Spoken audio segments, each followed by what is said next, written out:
So,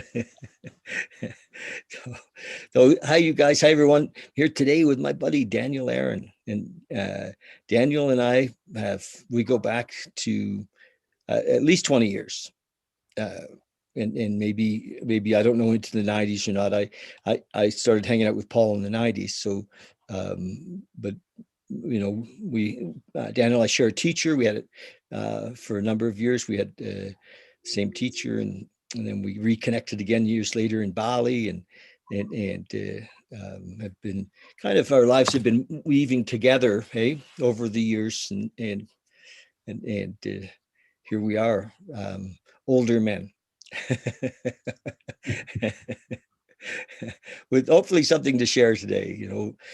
For those of you that are watching this afternoon, the purpose for us to do this is to maybe share a little bit of our story, and to encourage, folks, that no matter how tough it gets, it's going to get tougher. That was humor. How you been, my friend? Well, I love that question, because anytime anybody asks me that, my response is, well, I've been everything, in the last 5 minutes, in the last 5 weeks, in the last 5 years. I've been ecstatic. I've been crushed. I've been up. I've been down. I've been all kinds of things. And I'm grateful for all of that, because it's all brought me to here. Yes. Yeah. I also, when people say, how you doing, I always think it's a trick question. I have to stop and oh, compared to what? You know, like, I think I hadn't looked at it that way. So, but when we do stop to look, I think we've both been very blessed. And you know, even with I have a theory. Can I share this with you? I have a Please. theory that sometimes when life deals us some really, what we would consider in the moment tough times, I have to look back and recognize that, first of all, I kind of grow more, not in knowledge, but in awareness or in consciousness in tough times. I'm more likely to look inside, or be introspective, or, to discover who I am in tough times. And so that must mean that tough times have been an answer to my prayers. Because I've always asked to be more conscious, or more, awakened, if you will, or more self-realized, and it doesn't, get dealt out. For me, it always seems to come with it. I have to get shooken up. You know, um, Leonard Cohen, in a song, said, only drowning men can see us, and it was a quote from the scripture of Jesus, actually, that only drowning men can see us. And that's why he sent his disciples to be fishers of men. He said only drowning men can see us. And so I've gone down for the third time a couple of times. And you can relate. Yeah. So what are you doing in Maui? You're in Maui, aren't you? I am on the island of Maui, gratefully so. And I have a beautiful life. I'm really blessed at the moment. Like these particular days, a lot of my focus is on finishing a new book that's coming out in the next couple weeks. Oh, wow. Yeah, which I'm excited about that. As you know, that's always a big project. And yeah, go ahead. In what subject? The title is The Art of Spiritual Leadership. Here we are. Indeed, yeah. Here we are. Be here now. Yep. And in fact, Ram Dass is featured in my book in a way, because he was an important person for me along my journey, and for all of us, really, in the realms of spirituality, yoga, spiritual leadership. He's a very influential, important person. Yeah, he did cut a pretty broad swath, And yet he would say, oh, that was nothing. True. That was nothing. uh, Yeah. and we should all be, so fortunate to become nothing, and in the becoming nothing affects so many people. True. You know,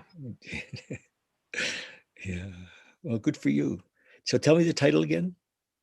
The title is The Art of Spiritual Leadership, subtitle 40 Laws to Transform Your Life and the World. Wow. Wow. Yeah.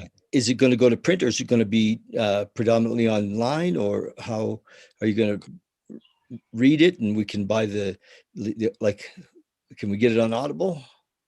Yeah, well, I aim to please and to serve. So we'll have the ebook on Amazon, we'll have a printed copy, hardcover, and about 6 weeks after the initial release will come the audiobook. Nice. Will you read? I will, yeah, because it's like so. I love learning, and I love reading, and I love reading via audiobooks. It's just one of the most beautiful innovations of our time. Oh, wow. And Yes. in my experience is it makes such a difference when it's the author reading it with most types of things. And I so appreciate when the author invest the time to read their own work. So I feel a moral obligation in that way to do the same. Yes. Yeah. I downloaded a book last night on Audible, and um, The Longevity Paradox by Stephen Gundry. Do you know him? I do. I do. Wow. It, you know, I want to say, fuck, I have got to change my diet. Like, the guy has just nailed me, you know. It, I have what he calls a wheat belly, because obviously I don't have a beer belly, and but he's an answer to prayers. He really is. I'm excited about his. He's got a real path you know, to changing uh, how we look after the vessel. Yep. Are you still teaching yoga at all? Not in the sense of the physical classes, asana, moving the body around stuff. Haven't been doing that for, geez, almost 4 years now, probably. Um, I love that side of yoga, and I say not in that sense because for sure I'm still teaching the big picture of what yoga is, as are you. Yeah, nice. Yeah. I mean, yoga's become so much more, and for me, even in the last couple of years, and I recognize that I didn't realize I was a yogi, because I thought, because I didn't do the postures, I I, I didn't fit the bill. Yeah. And but I've heard that I must be a yogi, and so it's okay. Beautiful. So, um, is Z around? Z, my daughter, she's around for sure. She's here on Maui at the moment. She's at her mother's house. Nice. Yeah. I love those girls. But, Yeah. you know, I I remember Zeta, when she was like, you know, putting sand in her mouth. you know, Over in White Sand Beach, putting sand in her mouth, and they're fun. And how old is she now? 13. She'll be 14 in 2 months. Going on 23, probably. Absolutely. Yeah. Yeah. A dad's dream. I work with a lot of fathers that, I work with a lot of people in 12-step world, and fathers with daughters. Boy, it's hard, because often we get, eventually, it may not have happened with you, but eventually daughters have to kind of cast us aside, uh, to make room for um, whoever might be next. And it's hard on dads. We're like, oh my God, where did you go? Mm. What did you do with that little girl? And so, but I always encourage patience, and I have a daughter that's a mature woman with children, and they do come back. They they do come back, and especially if we've been there with them, and like you have, as an amazing dad all these years, and um, you've often been the primary, and um, which can be challenging for dads, for men and women, of course, but you've stood up to do that job, and Mm.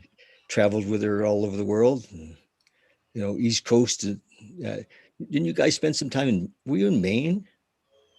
We've been to Maine a little bit. You might be thinking of Martha's Vineyard. We've lived there a couple times also. Part of the adventure. Yeah. For sure. So what are you Yeah. doing over there on a daily basis? Are you guys locked down? Well, I don't know. I lose track a little bit of what the latest regulations and laws are. And I guess none of them are actually laws, but we still have to wear masks if we go into stores. Yes. But for me personally, my life doesn't seem to connect too much to that, other than it feels important to keep abreast of what's going on, or more accurately, to keep abreast of some theories about what's going on. But for me, my life and our life is still much like it was before the pandemic, in that I work like this. I work with clients virtually. As I mentioned, I've been working on this new book coming out, so that's some focus. Got a puppy, and we go out and walk on the beach a couple times a day, and out there we see people sometimes like this and sometimes without. So it reminds me that there's still something going on in the world. It's interesting. I walk a lot as well, and how some folks are almost afraid to look at you. They're like, and they kind of scurry by, and I'm really bad because I say hello, how you doing? I talk to them, and they're and it's a bit tragic that folks are so terrified, but it's also kind of a reality, and I get my stick out and poke at them a bit. Yeah, I hear you. Yeah. Yeah. So what are you doing with clients? Coaching? Yeah, coaching is a fair way of saying it, helping people to create more congruence in their life. A lot of the people I work with are what I call spiritual entrepreneurs. So people that are taking their values and their internal life and bringing that more and more into their work and business and livelihood. Yeah. Nice. Yeah. Yeah. We've certainly pivoted, haven't we? I mean, you were already, doing this. But the rest of the world has, to see Tony Robbins doing, his whole thing online. It's like, that's a pivot. That's a huge, like, everything about him was big crowds, and he's had to bring it all to, uh, and seemed to be pulling it off, you know, and I don't know if it's paying the bills or not, but it's still, uh, he's getting the message out there, and um, I wouldn't be a bit surprised to see him open his own platform of some sort, his own, um, like a social media, if you will, platform, and run Tony's way. It could be, but a lot of that's gone on, hasn't it?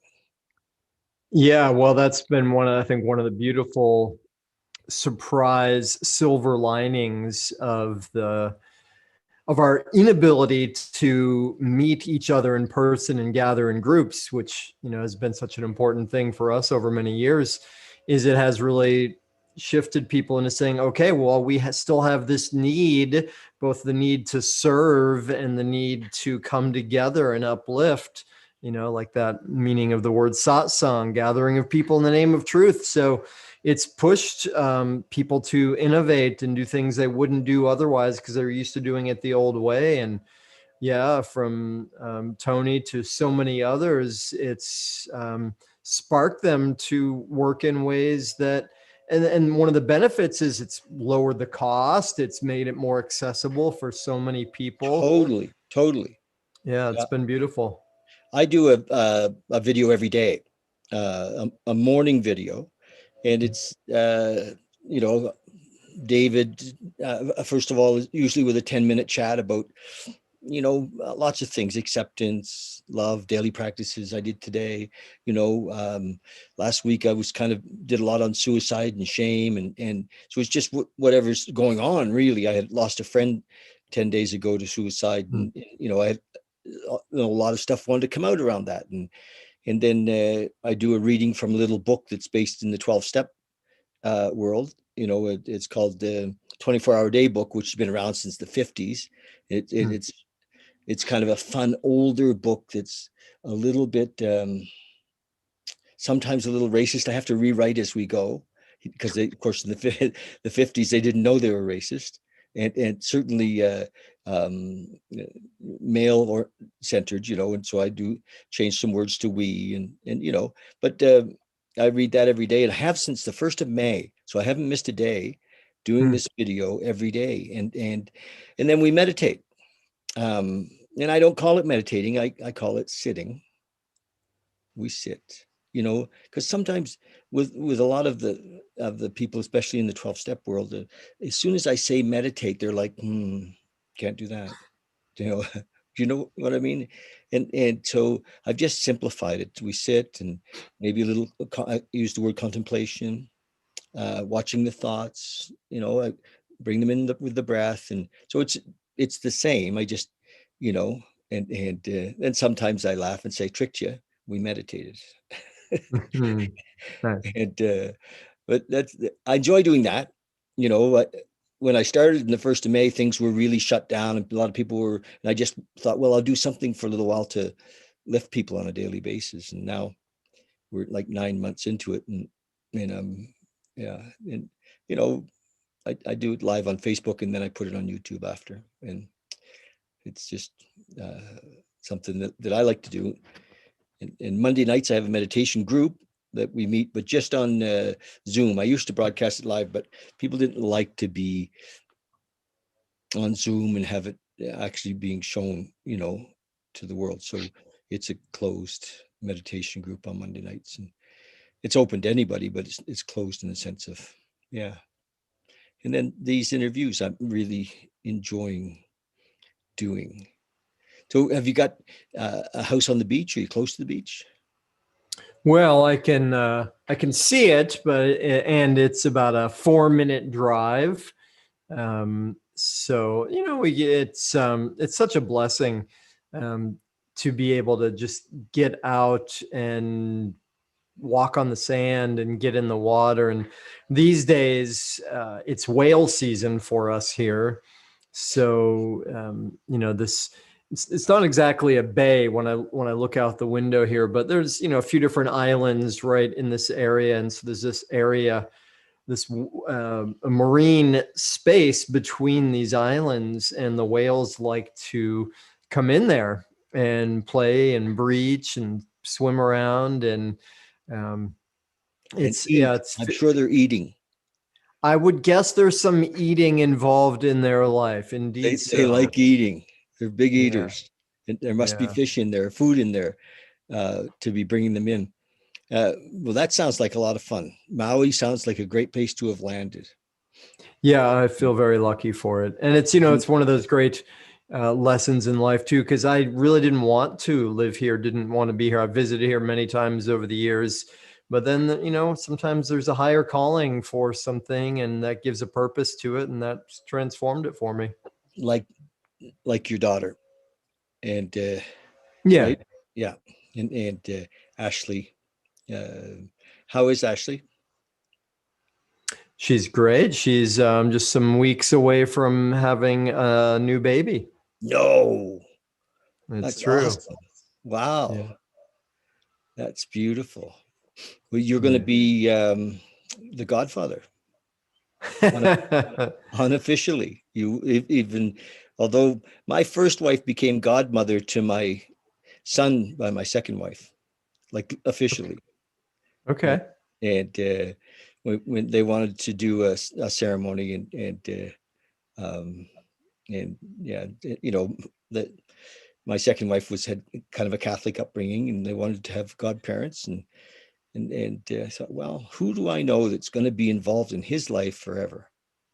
And the mother of my first two children. So, and it became a, you know, that's my opinion that you'll be in that. Who's there with you? Somebody.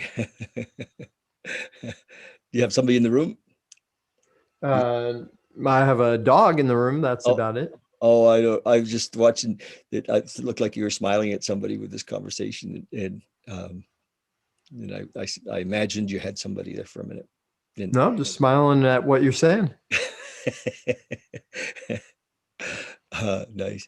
I have a story I want to tell that I have told so many times, and and I don't I don't know if it's appropriate to tell or not, but what the hell, we'll tell it. So Daniel lived in Bali, and it was in Bali for how many years? 10, 13. 13 years in Bali. And so he was an institution. For many of us that went to Bali, Daniel was always there, and I used to stop and bring you things, maybe a bottle of good scotch. Uh, but there's just one story that I've never forgotten, and I look back on it. I think it's hilarious so I'd be coming, and I'd message Daniel, I'm going to come in 6 weeks, or I'll be over there. Anything you want me to bring from the mainland, from North America, because it's hard to get some things, right? And and and you would send me stuff. You would order me stuff, and UPS would deliver it. And this one time, you said, "You can you bring a little maca?" and and uh, and for those who don't know, I mean, I think everybody should know maca is a beautiful, it's powder from a beautiful plant in out of Peru, and it's a root plant, and it maca does a lot of good things. Are you still taking maca? I'm sure you are, uh, Sure, yeah. sure you are. And I said, sure, yeah, send whatever you want. And so Daniel sent me 10 kilos of maca in in plastic bags, like nicely wrapped bricks of kilos of maca. And I thought, damn, okay. Um, I think I had to pack an extra suitcase, and there was lots of things. Remember, I used to bring like shit. It was like Christmas when David showed up with all of this stuff. So I had 10 kilos of maca, white powder in bricks in my suitcase. And so I arrived in Bali, and I also had, because I went there to do business a lot, I used to bring rupees with me. So I had a brick of basically 10 million, uh, 10 million, no more than 100 million rupees. So like $10,000 and 100 million rupees in a brick of cash, and all of this maca. And of course I got pulled over, customs, and I was like, damn, this does not look good.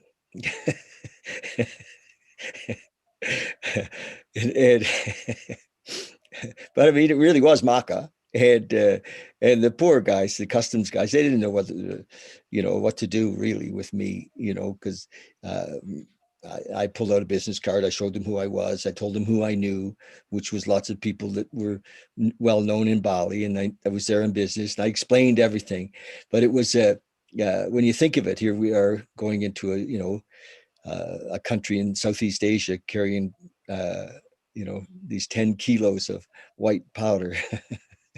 Do you remember that trip, or do you remember anything about that?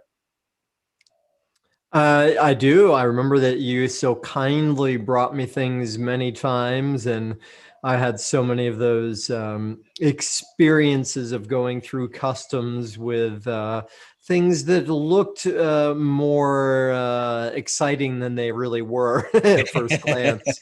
Put it that way, yeah. They were really, like fascinated by these kilos of maca, and then they found the cash, and they were like, "What are you doing with this?"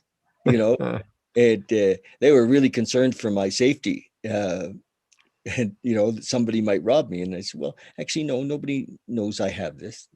You guys do now. Anyway, so we had some adventures over there, didn't we? Indeed, so it was a whole different life over there. Yeah, I can't even imagine ever going back. I don't see it. I don't know Hmm. what's next. Of course, right now, I can't even imagine leaving the continent. uh, we're not even allowed to leave the country. Yeah, yeah, you're in Canada lockdown, hey? It seems that way. We can leave, like I could come to Maui, but I wouldn't want to come home. Okay. You know, they're really and I've been invited. Actually, I have a friend of mine, Paul Crisp, is over there, and he said, "Come on over. I've got a big house and a big extra bedroom. Come and stay." And but when I come back now, they're locking us up for X amount of days in hotels. It's not just go home and quarantine. They're they're they've gotten really and and they've cut some flights out. They don't want anybody to go take spring break this year. Like the students and stuff. And so I understand that. No, no parties coming up. Right. So there's not many tourists there, is there? Well, we were closed down for tourism for many months, which was created a really extraordinary environment here. I think one of the few times that we flash back to what life was probably like 40, 50 years ago here before, it grew and grew and grew. And it really was phenomenal. I mean, I would walk on some of the most beautiful beaches in the world that were normally filled with tourists, and sometimes I was alone there, and that was really bizarre. And to walk by these massive resorts that are essentially boarded up, um, and then just I don't know when it was, October, November last year, it opened back up and tourism came back for the holidays and has sharply declined since then, though there's still certainly tourism happening Mm-hmm. for now. Well, of course, the hard thing is that people who work in the industry are Yeah, yeah. are screwed. It's Yeah, And it's been quite a debate, and I don't have any particular side to it myself, but I see the people that whose businesses depend on tourism, they're saying, open up, and other people that are afraid of contagion are saying, no, close it down. And it's been a tough one for the local environment because of that divided, the needs that are divided and values that are different. so same with our friends in Indonesia as well. Like Bali's just, you know, Landoon. I talked to him the other day, and he's in the garden. He's you know that's what he's doing is he's growing food, and like his dad did. And I mean, he'd be fine in the garden, but that's the thing. He hasn't had a client in a long time. Hmm. And I'm talking about a friend of ours that drove us both all over the island many, many times, probably for sure me many times, and I'll bet you as well. And Hmm. would bring your participants up and all that, you know. Hmm. So in your book, can we drop back to it just for a second? In your book, you have a book, and it's going to be published, and it's 40 tips for, what was the subtitle again? 40. 40 laws to transform your life and the world. Wow. Can you give us a Yeah. few? Well, certainly happy to. And you, part of what the book is about really is helping people to activate their own leadership potential, spiritual leadership potential. And the way that I attempt to do it in the book is by telling stories, because we all love stories. We learn well from stories. So I tell stories, and whether they're the stories of Ram Dass and his awakening, or stories from Abraham Lincoln or Oprah, or my own stories, they're all attempts to not only illustrate the principles, the laws, the axioms. They're meant to help people kind of absorb those lessons and be able to implement them in their lives. And you actually play into one of those stories, because one of the biggest lessons I had, one of the biggest challenges I had, was when I was in Bali, and I faced some persecution from the immigration department. And you were by my side for part of that. So, You one were on a of the scary adventure for sure. it was a scary adventure, and the law that I illustrate through that story is love or fear. Right? Seldom does fear result in good things, and that was an incredibly challenging lesson to learn for me. And you were really a great example to me of friendship. A friend to me, somebody who stands by you even when it's not always fun or easy. And when I was facing some real challenge there, you're like, yeah, I'm with you. I'll stand with you in the fire of that. Hmm. Oh, Yeah. thanks. I remember it well, I remember when we were in the middle of it, thinking, "Fuck, I don't know if I should be here." I think they're going to blow his boat up, and I'm in it. It certainly looked that way. Yeah. It did look like that way, but we paddled out of there, and eventually you had to totally paddle out of there. But um, it was, yeah, we really didn't know what we were facing, and but and that was the deal, I guess, is that it wouldn't have been courageous for either one of us if we knew what we were facing, and you were Yeah. very courageous in the whole midst of it all. Um, I I've seen some other fellas in Indonesia, because the culture is quite different, cut bait and get out of there awfully quickly, without uh, trying to explore what's really going on. But you hung in there and trying to figure out how to make it work.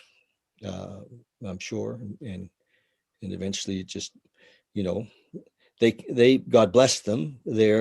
We are guests there, no matter what. We're never, even after 13 years, we're not Indonesian, and they're like, all right.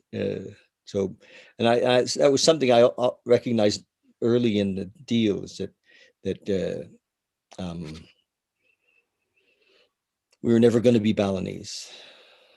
And I don't know what it's like with some of the guys who marry, if they, you know, um, but I suspect that they're always going to be from away, and even their children that are part Balinese will always be the children of that fella from away. And it's not that it isn't beautiful, and or that the culture isn't beautiful, but it's not an open culture. Um, and so, and of course the one of the problems they deal with too is that their overlords are in Java, and there's a lot of conflict between those two cultures. The and That folks wouldn't recognize, and you were right in the middle of it. Well, I'm glad you got out of there, and thank you for mentioning that. I'm glad that I was able to be there for you at that time. Just happened to be at the right place at the right time. I believe that uh, being of service for others, show love is an action word. Love is not just to, it's an action word. It's who we are. It's what we do, and who we are. And so when opportunity shows to be of service, to show our love, that we don't have to go home and think about it. We just say yes. Let's jump in and yeah. So thanks for mentioning that. And you know, you, I think, have given lots and lots and lots and lots. And it's the thing about karma. Do you know who talks about Hawkins? David Hawkins, Dr. David Hawkins talks quite a bit about karma, and um, and the a lot he does, and I don't know. It's almost like something we know about and we might as well just forget about because it's so out of our, you know, we can get stuck in this. Am I dealing with old karma or if we get measuring, then we're not in the moment. We're back in ego. We're back in separation, and so it's hard to say. Um, did I tell you that I've been spending a lot of time with Muji? I I think I did last time we talked that I've really enjoyed this guy. Just with Hawkins, he has his scale, his vibrational scale of 0 to 1,000, 1,000 being Christ consciousness, and the and my opinion, Muji is probably in the high 600s, or in the 600s anyway. He's in all of us may vibrate from time to time in the 5 and 600s, and that doesn't mean that some days I'm not in the low twos, or that that I'm not overcome with fear or guilt or shame, so um, when I was talking to a buddy the other day, and he said, "Well, I don't know. I've seen Muji. He seems to be in his ego." And I said, "Well, yeah, he's human. I didn't say he wasn't human. I just think that often he's vibrating very high, and so I've spent a lot of time. I have with him kind of in the background. He's got so many YouTube videos, and it really feels like being in Paul's when we were our teacher Paul Lowe for years. How he really did vibrate very high, and we'd be there for 2 or 3 days, and it'd be like, oh my God, we've only been here 2 or 3 days. It feels like we've been here for a month. We're all at a whole other level. I used to think it felt like we were all doing MDA, um, or mescaline or something. We everything had changed so much, and do you remember? And yes, you do. And I love it. You're very talkative. Well, yeah, I don't know personally much about Muji, though I've heard good things from, fellow travelers like yourself. And I'm curious because I actually got a book from him recently because the guy that's editing my book also edited that book. And yeah, I've heard great things about him. And um, that's beautiful. I'm glad you're connecting in a way that's meaningful. You hear our friends there? Yes, beautiful. Yeah. Yeah. Damn. Um, I did a video today on the back deck. It was warm enough, Hmm. but it was only like +3 or 4, and you know, um, in Celsius. So it was, would have been about 40, um, in American speak, and Yeah. but AKA uninhabitable. well, no, the sun was shining so hot because we get in Alberta, we get a lot of sunshine, and the sun was shining so hot that I could sit on the deck in the sun, do my video, and the birds were, the magpies, but not the beautiful exotic birds that you have over there. Hmm. Yeah, So the birds are sweet. Go back ahead. to Hawkins for a second. I think that, if we get the possibility to spend time in the presence of high vibration, you know, and so when I'm with Muji, I'm not listening to learn anything. Do you know what I mean? I'm just experiencing the amazing vibration of this, you know. And he, like Alan Steinfeld said, "You've become a devotee." And I said, "Well, I don't know what a devotee is, but I do feel that I really enjoy his presence."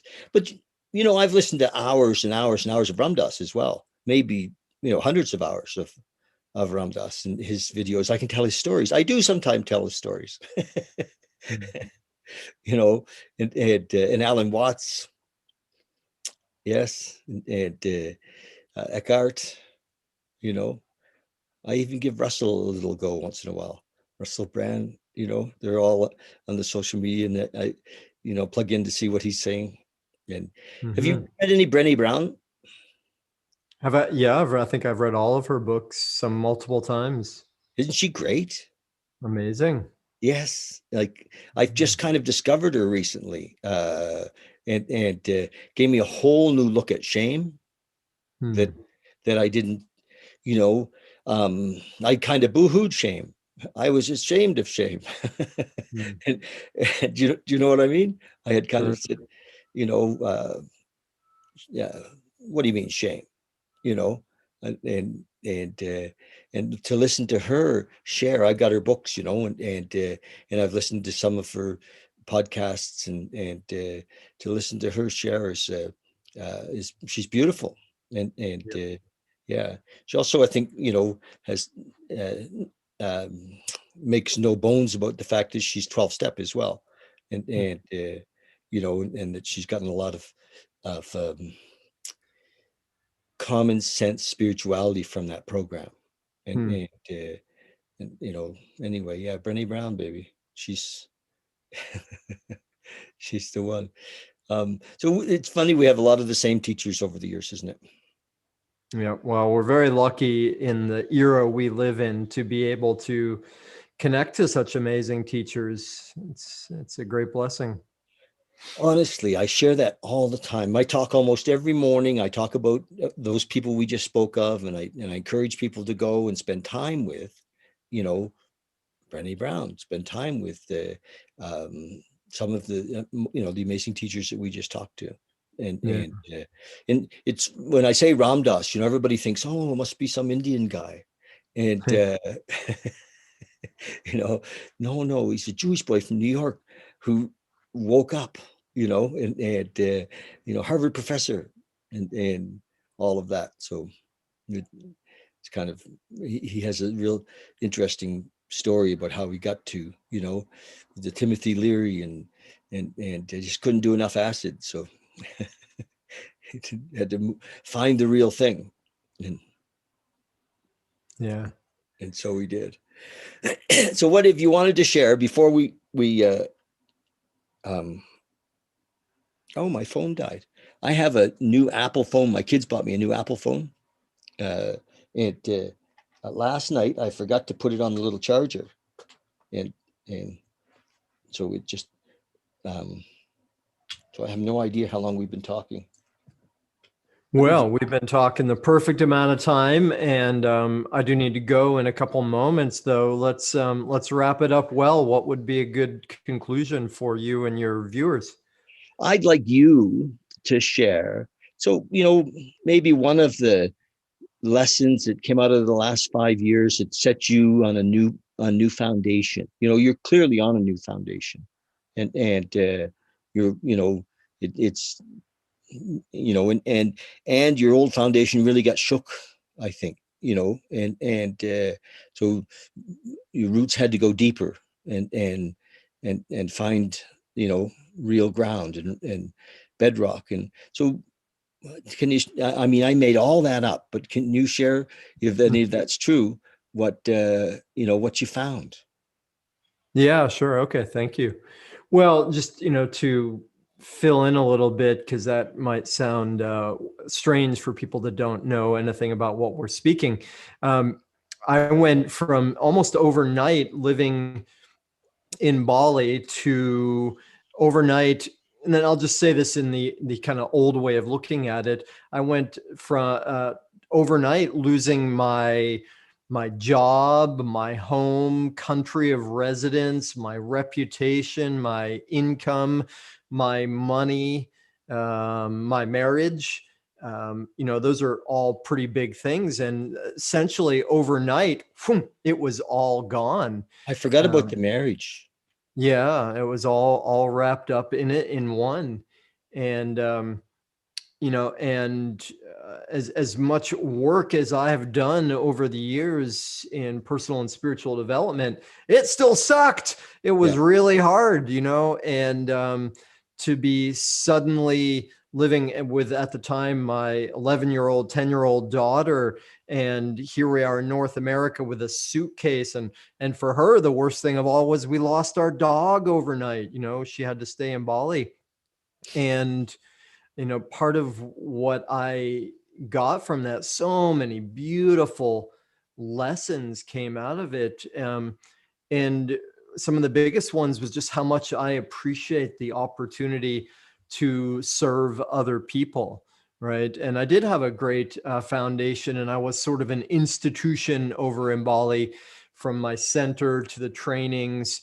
And then overnight, I didn't have anybody to work with or serve. And so as I rebuilt coaching programs and teaching, I had such a deepened appreciation for being able to work with people and serve. And that was one of the great blessings. And to realize how little I need in order to be okay and to thrive. That was also a really beautiful lesson that came from all of that. So yeah, it's very powerful. In Chinese medicine, there's a saying that if there's a house fire and nobody's hurt, it's considered a blessing, because so often in life we don't realize how much we're attached to not only our physical stuff, but our stories and levels of identity that are connected to those things. Yeah. So in a way, I had the blessing of so much being burned up, and yeah, it was challenging and it hurt my ego in ways, and overall we were unscathed. And to be cut free from all of that and be able to start a new life with all of the lessons and with all the gifts of all those years and friendships and connections, really such a beautiful opportunity. Nice. Yeah. Yeah. Um, it's interesting that our stuff can be a liability. Our attachments to identity can be a liability, and to sometimes cutting all that liability uh, from us can be painful and and, Yeah, yeah. and scary, and often people, myself included, can really believe we are that. Why was my business? I am that. No, you're not, David. It's something you used to do. Yeah. Yeah, but that was just yesterday. So yes, I can relate. That's beautiful, and I think people are waking up to that globally. The thing that we've been attached to is this idea that we knew what was coming next, the status quo. And now we know that we don't know. We just, this has shaken everything. And what a beautiful gift to be able to live in the now without needing to know, or being aware of our need to know, at least, or wanting to know, and just let go. Okay, I don't know. You know, this is, and asking for guidance. And of universal intelligence, whatever we want to call it, God, and dropping in. So you really had to drop in and and find the path and follow the thread. and not know. It's beautiful. I've been watching, and you've done well to, you know, more than just stay in the game. You've done well to um, surrender Yeah. and to not knowing and surrender to the moment. And all this is all that we've been taught for all these years. This is it. This is the sometimes we have to be careful what we ask for. The lessons come. We're like, oh shit, I didn't mean that. Mm.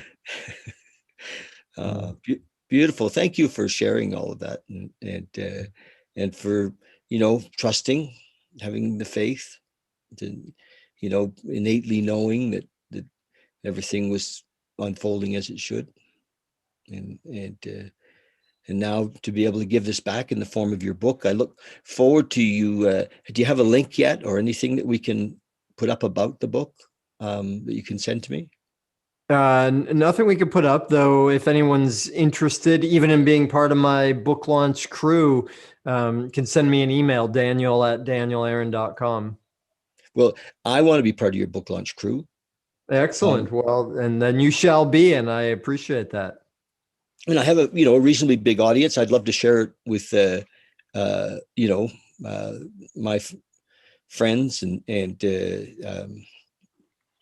we can do it. We'll come back and tag this later, or when we get really close to the book launch, maybe we could talk again. Yeah, that'd be great.